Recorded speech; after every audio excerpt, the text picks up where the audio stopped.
Good morning बच्चों। आज हम करेंगे subject science class 9th worksheet number 36। आज की इस वर्कशीट में हम गतिमान वस्तु के वेग और उसकी स्थिति के बीच में संबंध के बारे में पढ़ेंगे। ये देखिए, वेग और स्थिति में संबंध के बारे में पढ़ेंगे। इस संबंध को हम गति के तीसरे समीकरण के द्वारा प्रदर्शित करते हैं। अब तक बच्चों हम गति के दो समीकरण पढ़ चुके हैं। गति का पहला समीकरण क्या है? गति का पहला समीकरण होता है v is equal to u plus a t. ये हमारा गति का पहला समीकरण है। यहाँ पर v है प्रारंभिक वेग, अंतिम वेग, u है प्रारंभिक वेग, a है त्वरण और t है समय। गति का दूसरा समीकरण हमारा क्या है? वो है s is equal to u t plus half a t square. इस समीकरण में s है वस्तु द्वारा तय की गई दूरी, u है प्रारंभिक वेग, t समय है और a है त्वरण। तो इस तरीके से ये हमारे गति के दो समीकरण हैं।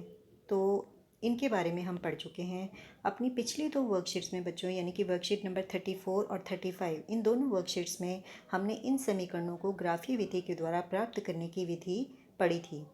आज हम गति के तीसरे समीकरण को ग्राफीय विधि के द्वारा प्राप्त करना सीखेंगे। तो ये जो गति का तीसरा समीकरण है बच्चों, ये है क्या?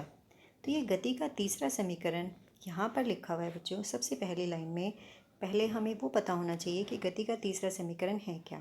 तो गति का तीसरा समीकरण है v square minus u square is equal to 2as। ये हमारा गति का तीसरा समीकरण है। तो आइए अब हम सीखते हैं कि ग्राफीय विधि से इस समीकरण को कैसे प्राप्त कर सकते हैं। तो इसके लिए बच्चों आप लोग यहाँ पर आपकी वर्कशीट में एक ग्राफ बना हुआ है। इस ग्राफ को थोड़ा सा क्लियर करके नीचे मैंने यहाँ पर समझाया हुआ है, यहाँ से आप लोग देख लेंगे। जो आपकी वर्कशीट में आगे है वो सारा पोर्शन आपको यहाँ पर क्लियर हो जाएगा।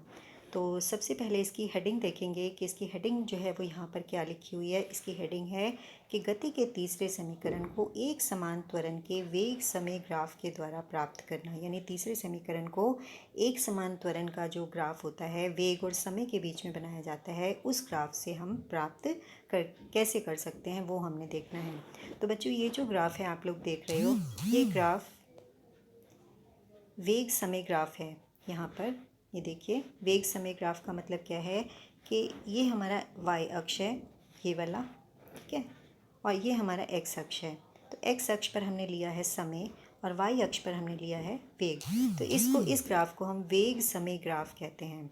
और वेग, ये जो ग्राफ है ये एक समान त्वरण को दर्शा रहा है। क्यों एक समान त्वरण का ग्राफ है? ये एक त्वरण का ग्राफ है क्योंकि ये वेग और समय के बीच में बना है, और एक समान त्वरण का ग्राफ है क्योंकि ये इस ग्राफ में हमें एक सीधी रेखा प्राप्त हो रही है, इसलिए एक समान त्वरण का ग्राफ है। अब एक समान त्वरण क्या होता है? एक समान त्वरण होता है कि जब वस्तु समान समय अंतराल में वस्तु के वेग में समान रूप से वेग में परिवर्तन होता है तो उस त्वरण को एक समान त्वरण कहा जाता है। यानी समान समय अंतराल में समान वेग परिवर्तन का होना एक समान त्वरण को दर्शाता है। अब हमने गति के तीसरे समीकरण को इस ग्राफ से प्राप्त करना है। तो उसके लिए सबसे पहले हम क्या करेंगे? सबसे पहले बच्चों हम यहाँ पर बिंदु B से x अक्ष पर एक लंब खींचेंगे। यहाँ पर ये देखिए, ये बिंदु B है। यहाँ से x अक्ष पर एक लंब खींचा जो कि x अक्ष पर आकर वो कौन से बिंदु पर मिला है? C बिंदु पर। यहाँ पर B से यहाँ पर C बिंदु तक एक लंब खींचा है, सीधी लाइन खींची है जो C बिंदु पर आकर मिली है। तो यहाँ पर इस ग्राफ से ये लंब खींचने के बाद हम देखेंगे वस्तु का प्रारंभिक वेग क्या कहलाएगा? OA। वो बराबर है u। वस्तु का, ये देखिए, वस्तु का प्रारंभिक वेग है OA, यानी कि ये जो है आपका वस्तु का प्रारंभिक वेग है। अब वस्तु का प्रारंभिक वेग जो है, इसका हमने यहाँ से क्यों नहीं ग्राफ को प्लॉट करना शुरू किया? ये O से हमने इसको क्यों नहीं ग्राफ को बनाया? क्योंकि बच्चों यहाँ पर इस ग्राफ से हमें ये पता चल रहा है कि हमने वस्तु का वेग नोट करना शुरू किया है। बिल्कुल स्टार्टिंग से नहीं नोट किया। वस्तु जब कुछ दूर चल लेती है, कुछ दूरी तक तय कर लेती है, उसके बाद हम उसका वेग नोट करना शुरू किया हमने। तो इसीलिए उसका ग्राफ जो है वो O से स्टार्ट नहीं हुआ है, वो A जो है, इसलिए वस्तु का प्रारंभिक वेग हमारा क्या हो गया? OA। और टी समय के बाद, ये हमारा टी समय है, टी समय के बाद इस वस्तु का वेग कितना हो जाता है, ये बी पर पहुंच जाती है।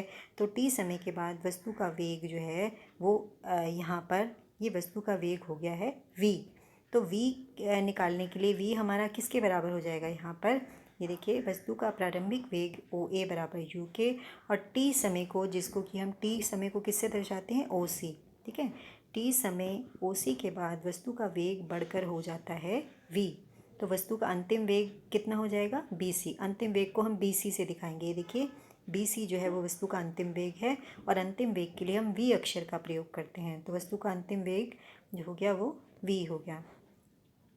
तो वस्तु द्वारा तय की गई दूरी वो बराबर किसके, कैसे निकालेंगे, वस्तु ने कितनी दूरी तय की है वो हम निकालेंगे।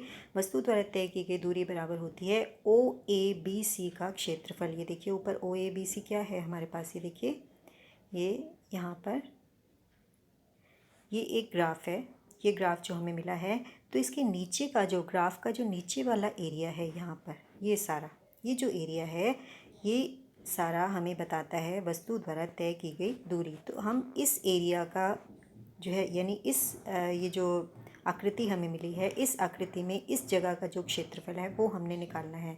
यानी ओ ए बी सी का क्षेत्रफल जो है वो वस्तु द्वारा तय की गई दूरी बताएगा। ठीक है, अब ओ ए बी सी किस तरह की आकृति है, ये एक समलंब आकृति है।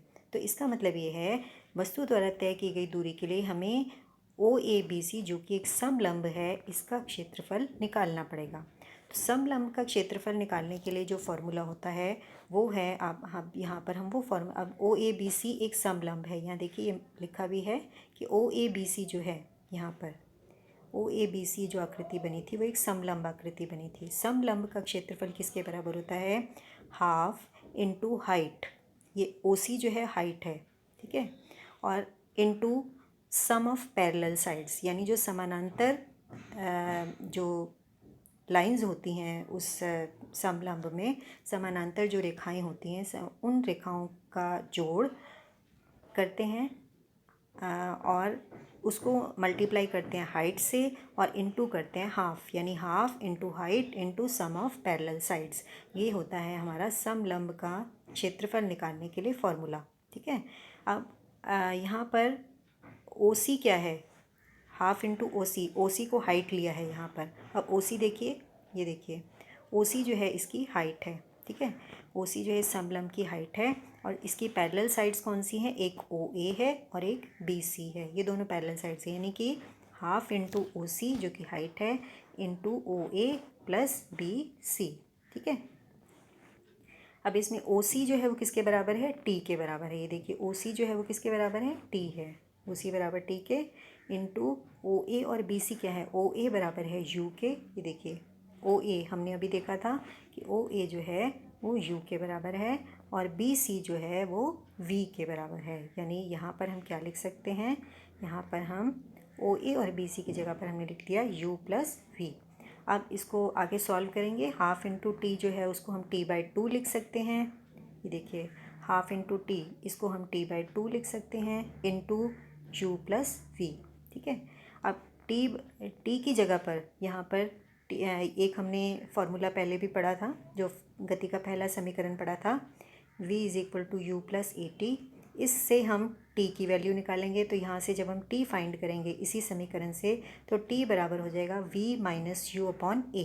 ठीक है, अब ये जो t की वैल्यू हमारी गति के पहले समीकरण से आई थी, उसको हम इस वाले t की जगह पर यहाँ पर हम उस वैल्यू को रखेंगे, यानी v माइनस यू अपॉन ए। टी की जगह पर हमने रख लिया v माइनस यू अपॉन ए, और टू तो पहले ही था यहाँ पर, तो ये हो गया v minus u upon two a into u plus v. ठीक है, और उसके बाद यहाँ पर ऊपर क्या हो गया, ये v माइनस यू, ऊपर v माइनस यू है इंटू यू प्लस वी, ये हो गया दोनों। ये देखिए v माइनस यू ये था इंटू यू प्लस वी, तो यही हो गया हमारा v minus u into v plus u. V plus u है, ये यू प्लस वी है, एक ही बात है, अपॉन टू ए। नीचे ये टू ए था वो हमने ऐसे लिख दिया।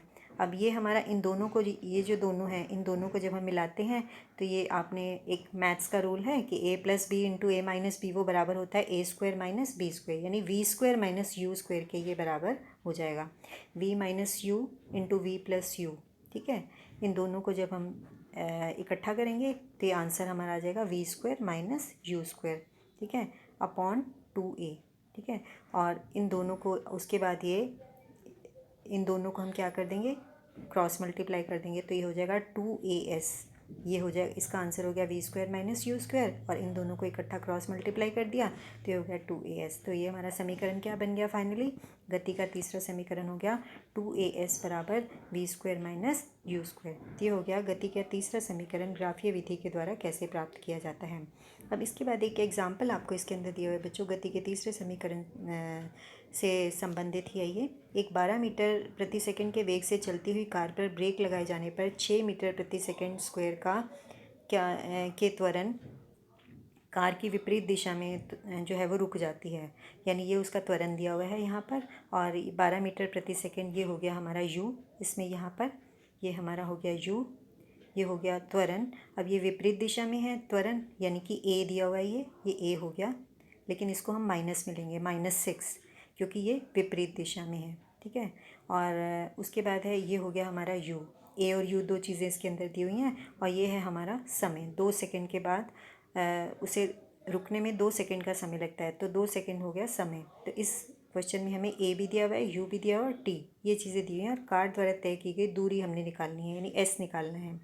तो हमारे पास u है, a है, और जो है इसमें ब्रेक लगाए जाने पर, चलती हुई कार पर ब्रेक लगाए जाने पर वो 6 मीटर प्रति सेकंड, तो इसमें v जो हो गया हमारा, ब्रेक लगती है ना, तो ब्रेक लगने का मतलब यह है कि इसका अंतिम वेग यहाँ पर v जो है वो क्या हो जाएगा, ब्रेक लगाने पर वस्तु जो है वो रुक जाएगी, अंतिम वेग हो जाएगा 0, ठीक है। ये प्रारंभिक वेग है, अंतिम वेग u हो गया, अंतिम वेग 0 हो गया, और a हो गया हमारा त्वरण, हो गया -6, और t हो गया हमारा 2 सेकेंड, और s हमने निकालना है। तो यहाँ पर देख लीजिए, इस तरीके से हम लोग इसको निकालेंगे। u बराबर 12 मीटर पर सेकेंड, v बराबर 0 मीटर पर सेकेंड, t बराबर 2 सेकेंड, और a जो है वो हमारा -6 हो जाएगा, और s हमने निकालना था दूरी, तो ये हमने v² minus u² is equal to 2as में हम इन वैल्यूज़ को रख के जब हम इसको s को निकालते हैं तो ये हमारा आंसर आ जाता है 12 मीटर। तो दूरी हो गई 12 मीटर, ये 12 मीटर दूरी हो गई जो कि उस कार ने तय की है, ठीक है। अब ये हमारी वर्कशीट कंप्लीट हो जाती है बच्चों। अब इस वर्कशीट में हम क्वेश्चन देख लेते हैं कि क्वेश्चन कौन से हमसे पूछे हुए हैं। तो सबसे पहला क्वेश्चन है बच्चों, बहुत आसान क्वेश्चन है। पहला क्वेश्चन है हमारा, गति का पहला और गति का तीसरा समीकरण बताना है। पहला समीकरण आप लोगों को मैंने बताया था कि पहला समीकरण कौन सा होता है। पहला समीकरण है v is equal to u plus at, ये पहला समीकरण हो गया। और तीसरा समीकरण अभी इस वर्कशीट में हमने पढ़ा है, वो है v² minus u² is equal to 2as, ये हमारा गति का तीसरा समीकरण हो गया। तो पहला और तीसरा समीकरण लिखना था, ये जो है हमारा पहला समीकरण और तीसरा समीकरण हो गए। इसके बाद सेकंड क्वेश्चन है, गति के तीसरे समीकरण को वेग समय ग्राफ से व्युत्पन्न कीजिए। तो इसके लिए ये नीचे मैंने समझाया हुआ है, ये वाला सारा जो है आप लोग इसके अंदर लिख सकते हैं। ये जो सारा है जो आपको समझाया था, ये सारा आप इसके अंदर लिख सकते हैं, ये देखिए, तो इसको आप इसके अंदर लिख सकते हैं, ठीक है। उसके बाद नेक्स्ट है बच्चों, यहाँ आगे देखेंगे,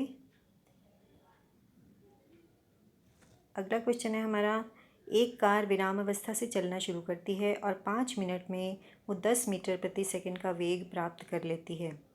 तो अब इसमें हमने यदि त्वरण एक समान है तो परिकलन करना है, यानी निकालना है, हमने इसमें त्वरण निकालना है, कार यानी a निकालना है और s निकालना है। तो इसमें दिया क्या हुआ है, विराम अवस्था से चलना। जो विराम अवस्था से चलने का मतलब ये है कि u बराबर है 0, और समय हो गया इसमें t बराबर हो गया 5 मिनट, और उसके बाद है 10 मीटर पर सेकंड का वेग, यानी कि ये v हो गया, यानी u 0 है, v 10 मीटर पर सेकंड है, और t हो गया हमारा 5 मिनट। और उसके बाद हमने त्वरण हमारा एक समान है, लेकिन इस त्वरण को हमने निकालना है कि त्वरण है कितना। तो यहाँ पर ये इसको निकाल के दिखाया हुआ है, ये आप लोग देख सकते हैं इसको। यहाँ देखिए दिया हुआ है हमें 0, u बराबर 0, v बराबर 10 मीटर पर सेकेंड, t बराबर हो गया 5 मिनट। t क्योंकि मिनट में दिया हुआ है समय, लेकिन हमारा समय जो है वो सेकंड में होना चाहिए, इसलिए समय को हम पहले सेकंड में कन्वर्ट करेंगे। कैसे करेंगे उसको, समय को हम 60 से मल्टीप्लाई करेंगे, तो ये 300 सेकेंड हो गया, ठीक है। तो ये समय हमारा हो जाएगा 300 सेकेंड। 5 इंटू 60 करेंगे 300 सेकेंड हो गया। त्वरण निकालना है और तय की गई दूरी निकालनी है। तो पहले ए पार्ट को किया हुआ है यहाँ पर। त्वरण का फॉर्मूला आप लोग जानते हैं, त्वरण ए बराबर होता है v minus u upon t. V हो गया 10 माइनस 0/300, तो ये हो गया 10/300। 10/300 में 0 और 0 ये कट जाएंगे, 1/30 आ गया।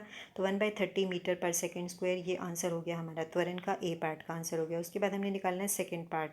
सेकेंड पार्ट जो है वो उसमें हमने एस निकालना है, दूरी निकालनी है। तो इसके लिए हम तीसरा समीकरण भी ले सकते हैं, दूसरे समीकरण से भी इसका उत्तर आ जाएगा, लेकिन यहाँ पर मैंने तीसरे समीकरण से करके दिखाया हुआ है कि गति के तीसरे समीकरण से वस्तु द्वारा तय की गई दूरी कैसे निकाली गई है। तो v square minus u square is equal to 2AS। ठीक है, तो वी स्क्वायर, इसमें वी हमारा 10 है, तो वी स्क्वायर मतलब 10 स्क्वायर हो गया, माइनस 0 क्योंकि यू 0 है, इज इक्वल टू 2 इंटू ए कितना है, ऊपर अभी आया था ए आया था हमारा, हमें 1/30 मिला है। 2 इंटू 1/30 इंटू सेकेंड, तो ये हो गया, यहाँ पर हो जाएगा 10। इसको सॉल्व करेंगे तो यहाँ पर पूरा ये सॉल्व करके दिखाया हुआ है, आप लोग समझ सकते हैं यहाँ से। तो एस जो है फाइनली हमारा कितना निकलेगा, एस निकलेगा हमारा फाइनली 1500 मीटर। तो इस तरीके से बच्चों ये आज की वर्कशीट हमारी पूरी हो जाती है। तो इस वर्कशीट में आपका जो है ये तीनों क्वेश्चन मैंने आपको बता दिए कि तीनों क्वेश्चन आपने जो है वो किस तरीके से करने हैं। तो ये वर्कशीट आप ध्यान से जो है समझ लेंगे सारी वर्कशीट को, और कहीं पर भी कुछ चीज़ अगर आपको ना समझ में आए तो आप इस वीडियो को दोबारा से देख सकते हैं और इस वर्कशीट को समझ के ध्यान से क्वेश्चंस इसके कर सकते हैं। Thank you.